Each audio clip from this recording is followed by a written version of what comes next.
Welcome back to Tea Time with your host Montija, and let's jump right into it. I found this this YouTube channel called Real Life Street Stars, and they feature Jaguar Wright. They have her on a lot, and that's mainly what I watch from their channel.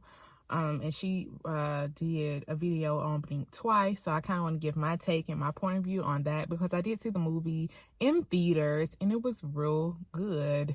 It was great actually. I didn't expect it. Like, the person I went with, they said they knew instantly within seconds of watching the movie. For me, it wasn't clicking. I didn't realize that was going to be the vibes. But it is something to note. So, let's get into it if you don't want to hear the spoilers. So, Blink Twice. So, it started off, I'm just going to try my best to recollect the events in my head. But it starts off, they're in the apartment. They're in this raggedy apartment. I don't remember names well, but the black girl gets the money from the mirror. And then her white friend, which, if you guys, I have recently got into Arrested Development on Netflix. And that's where she come from, if you know her. She played the cousin.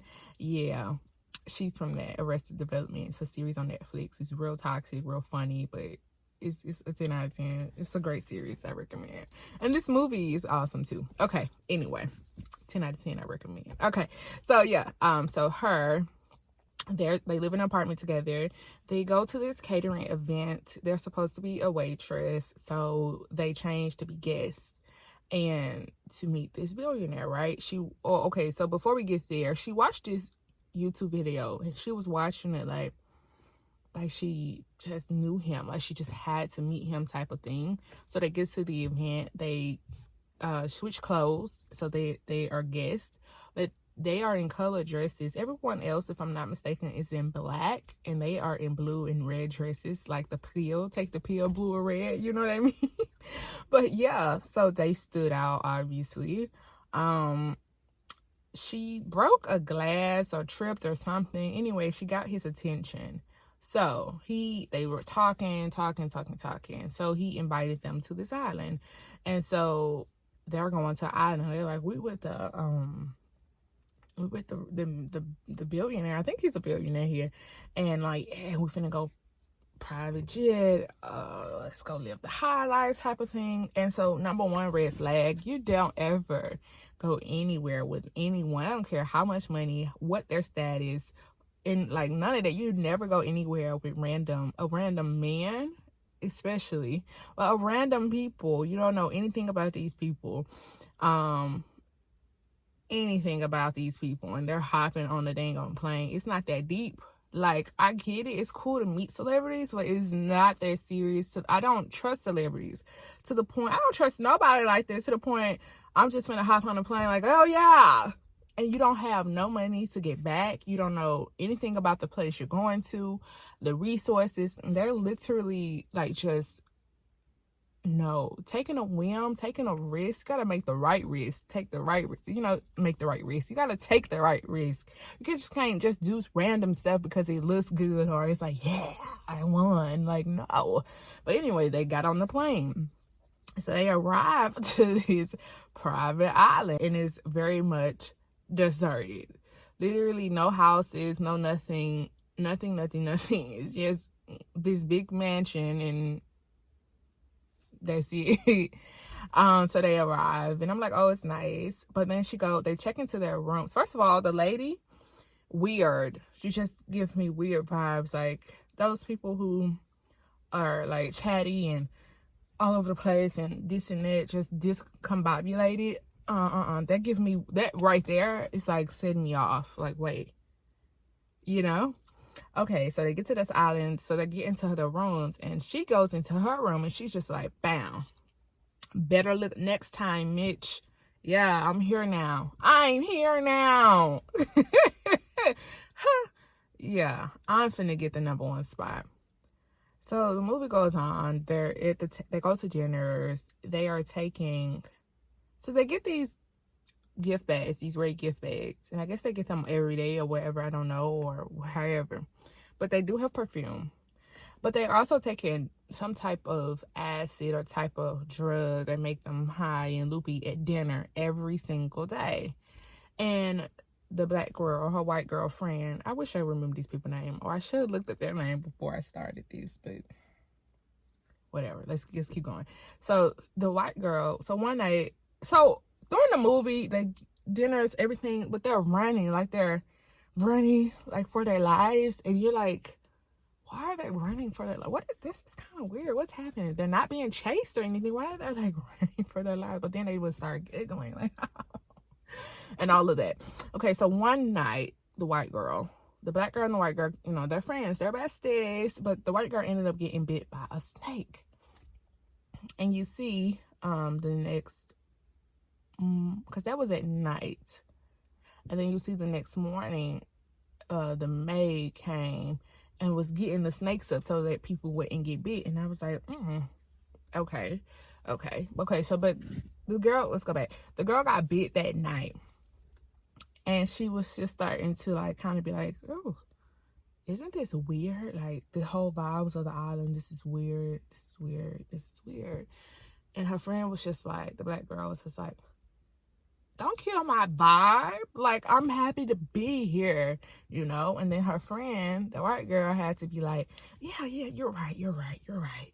But she had woken up. Okay, so next day, like I said, the maid lady was getting the snakes up and stuff. But she would come throughout and call her, I think, Red Robin. And I was like, what's going on? Why she call that woman Red Robin? Did she get her confused with another black lady? Like, we don't all look the same. So the movie goes on and on and on. And the black girl starts to realize, where's her friend? She's noticing that is dirt under her nails. She's starting to notice little things, and she don't see her friend. So eventually she ran into this like little shack thing, because also towards the beginning of the movie, she ran into like that little discombobulated assistant lady, and she had these red bags, but she dropped them and everything. So the black girl, now she found this little shack. It had a whole thing, the red bags, everything. But then that maid was in there, and she gave her this drink, said it was alcohol, and it was snake venom. And she was terrified, like, you gave me snake venom? Like, and she ran out of there. And so she started to remember and realize and everything. And she realized her and another girl, they took it together, and they started to realize. Then they got the other, they realized once they started to remember things, she realized that her best friend got killed. They murdered her, that they were being raped, and that's why they were running. And then they got the other girls on it. And so towards the end of the movie, it was just crazy, because once everyone woke up, I was so shocked. Because, some girls would probably be like, oh, they'll continue to let the abuser abuse. But they woke up, and they was murdering hoes. You know what I mean? They were killing them. And I was so happy. I was like, yes, get them. Obviously, everybody can't survive in the movie. So that was unfortunate. But I do love that when they did wake up, that they fought back. But it's also real crazy that, and then I'm gonna give my final thoughts. So they woke, so the black girl, obviously her friend is dead, the white girl. And then it's another lady, I don't know if she's white, but her skin is white. So this other white lady, comes into play, and those are the two survivors. And the movie ends with the black girl taking over his empire. She's married him. She got him on the stuff. He smoked it through his vape, so he's out of it. And she's taking over his empire. And I thought that was a wild twist, because I thought she would have killed him or tortured him, but she just self-medicated him and took over his birth. And it's like, that's how the movie ends. So we don't know what happened to the other white lady that survived, the other survivor. So overall, I just like, what the key things were: number one, rich people, billionaires. Ooh, they always tend to have some sick sadistic type of vibe going. I don't know. I'm sadistic. I hope I'm using that right, but they're just sick individuals, and they're in. And then, like, if you ever watch Escape Room, there are like really wealthy people who are funding this game to see people try to win, and that game really don't you. Even if you make it to the final round, they kill you. So it's just like these very wealthy people are into some very weird, sick things. Even Squid Games, a bunch of rich people were funding that. So it's just like when people are billionaires like that, they're just sick human beings, and they're into torture and manipulation and survival and just all the craziness of it all. And so it was just sad to see that, number one, that's what they're into. They're drugging girls and raping girls, and then like when they wake up, they're like petrified, like, oh no, like, oh no, like. But it's crazy how predators, like, when you awake and when you can actually fight back, like, they're terrified. They're crapping their pants, and it's just like, if you're so afraid, why do it in the first place? Because people think once they have you under their control, they know they can run all over you. And that's the thing. It's about mind control and having power. And when a predator feels empowered, they can do whatever. But the moment that they lose that, they are scared human beings. And so it's just sick. Number two, this is why you don't trust strangers. Just because you like a person, you look up to a person, don't mean people are all of that. Like, it's disgusting. You don't do that. You don't just willingly go and trust any and everybody because you think that they got your best interests. Literally, no. And but the most shocking thing about this movie, that girl, the black girl, the main character, she had been there before and she escaped, and she didn't realize that all of that until she hit her head again real bad hard, and she remembered, I've been here before. Like, that was so shocking. That's why the maid lady was calling her Red Robin. Now, I know this kind of all over the place. The movie is real good. You just have to watch, but it just shows you how naive people are, how trusting they are of celebrities because people got money and they're rich and they're famous. They're willing to do drugs and all of these things. Their morals go out the window. You don't even know what you're drinking. You don't even know what's going on. You don't even know these people for real. But you're just excited to be in the room with them because they're rich and they're famous. And it's a nice private villa or island or whatever. You know what I mean? And these people are definitely taking advantage of you and using you and hurting you. And you don't even remember. You don't even know. But you can feel it in your spirit. You can feel it in your soul because you start to notice little things. And then you really wake up and it's like, how do you get out of it? A lot of people don't get out of it. A lot of people stay in it and they're trapped. Just is really crazy. You really have to be careful who you trust, who you invite, who you go with, who you're around, and stop being infatuated by human beings because they are human beings and everybody's not a good one. Everybody is not. And people, I don't understand why there are women who are willing to let you be and touch all over them. So why take people and try to force yourselves? Like, why not just ask first? There are so many women who can be like, yeah, oh yeah, you want to have sex with me? Sure. Oh, I gotta take drugs. You want to see if this drug work, etc., etc. Do I forget, etc.? Like, sure. But then they take innocent girls and just rape them. Like, there are people who would like to do types of things, and then there are people who are innocent who don't want that. I don't know why they always go for like the innocent women, or they think that just because a woman is here that they own you and they can do whatever they want. But that's again why the main point is stop getting infatuated with people. Stop just going with people because of their money and their fame and their power, and stop just taking things from people because they offer, because some people they really believe, especially rich people like that they own you because of what they give you. They feel like they're entitled to you. And it's really important to not trust these people, to know that just because someone does something for you, you don't have to go sleep with them and let them do whatever, you know? So it's just self-respect is a lot. It's like important. trusting the right people is important. What you put in your body is important. And the most thing, when they say knowledge is power, like, they can take away everything, but one thing they can't take away is my mind. They can't take away my knowledge. And when you lose that, like, you lose everything. And that's why, you know, when they were starting to remember, they got petrified. They were terrified because they didn't know what they would do. Because not everybody fights back, but those women fought back. They fought back, and I love that. But also, like, situations like this in reality, if it happens once, you would think most women would leave, but most women end up staying for years and years.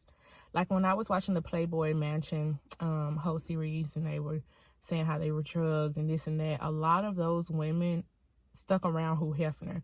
It was only one woman in that series. She got raped, and she left. She left, and she had no contact with that organization ever again. The rest of those women, they stuck around Heath. They took their children around Heath, their husbands, whoever they were dating. They stayed in that. You know what I mean? Real crazy. And they were all being abused, but they stuck around. But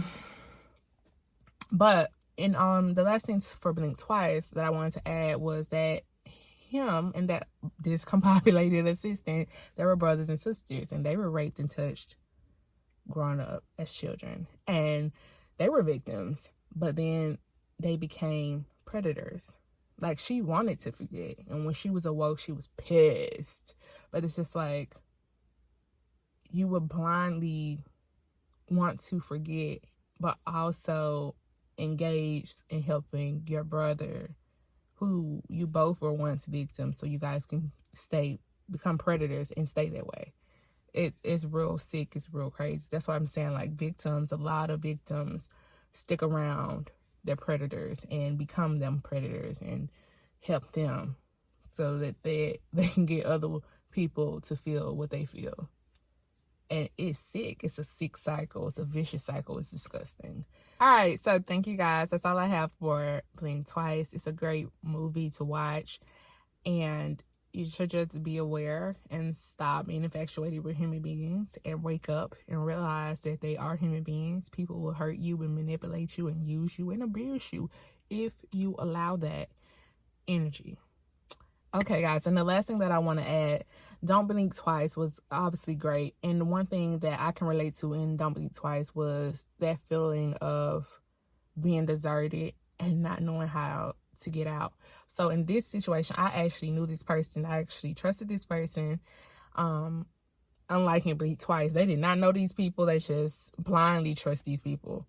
But I knew this person I was with, and I trusted them. And I ended up going with him to somewhere, and it was away from home. I didn't have my own vehicle or my own nothing. I was just solely dependent on this person. And I got there, and the event went just left. And I had to go back to this person's place and just sit through the whole night. And eventually the next day went home. But I was just like, never again in life do I want to feel trapped. And I always need to stay on my P's and Q's, stay on my toes, make sure that regardless, if I roll with this person, anything go left, I can call a taxi, a Uber, whatever you want, private driver. I can get somebody to come pick me up, and I can take the plane back or rent me a car and get back home. Like, there's no way I ever want to be dependent on a person like that where I can't move around. If stuff goes sideways, I'm stuck here. I have no other option. And the one thing from Blink Twice that I can connect with is that when you're trusting people and it goes left and you trying to get up out of there, but you ain't got nothing. You literally stuck and deserted. And I don't ever want to go through that again. And so seeing that, it's just like, it reminded me of that situation. Like, yeah, stay on your P's and Q's. Even I trusted this person. Like I said, they blindly trust this person. But regardless, the situations where we both were stuck and we kind of just had to wait it out. You know what I mean? We couldn't just jet up out of there. You know what I mean? So, yeah, always have your own. It's very important. So when you need to leave and dip out, you can do that, and you ain't dependent and stuck on a person, or you have to wait it out for days and days until you figure something out. You know what I mean? So yeah, I hope you guys have enjoyed my review of Don't Blink Twice, and thank you guys so much for watching this episode of Tea Time with your host, One Tidra.